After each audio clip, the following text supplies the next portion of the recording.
War Room is on the ground at America Fest 2022. My name is Jayne Zirkle, and let's talk to some of the War Room posse. I've spoken with Charlie Kirk, I've spoken with Brandon Tatum, Candace Owens. It's been an absolute blast, and the stuff that they're doing. I mean, what do we have, 12,000 people here? It's crazy. You go into the main auditorium, and you could just feel it pulsing through you, like this electricity in the audience. It's really amazing.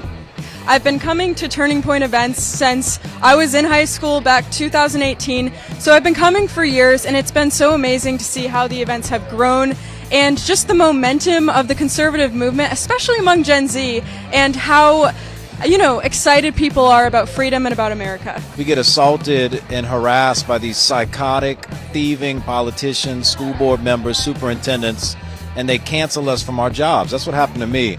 And I learned everything I needed to know about how to fight back from Turning Point USA, my First Amendment rights, freedom of the press. I learned how to fight back through Turning Point USA, and so it's extremely important because it's teaching young folk and old folk how to win.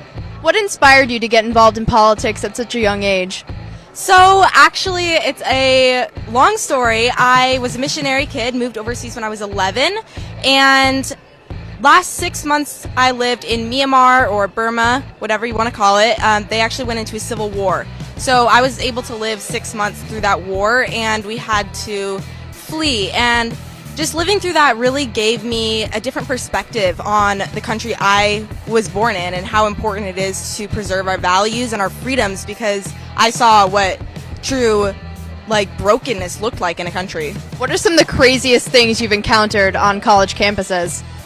I've seen a lot of crazy things, including there are more than two genders, which we all know is not true. I interview students across college campuses pretty much every single week, and the biggest thing is how many kids want socialism while holding Starbucks and iPhones. Today I was brought just by all the amazing speakers and to connect with all the friends that I have that I've met around the country thanks to groups like Turning Point. What inspired you to get involved politically? So for me, it was a little different. I was originally going into aviation, and last minute after graduating high school, I decided to switch that to pursue politics, and it was just because I feel I recognized how terrible of a direction our country was heading in, and I just felt like a calling to get involved.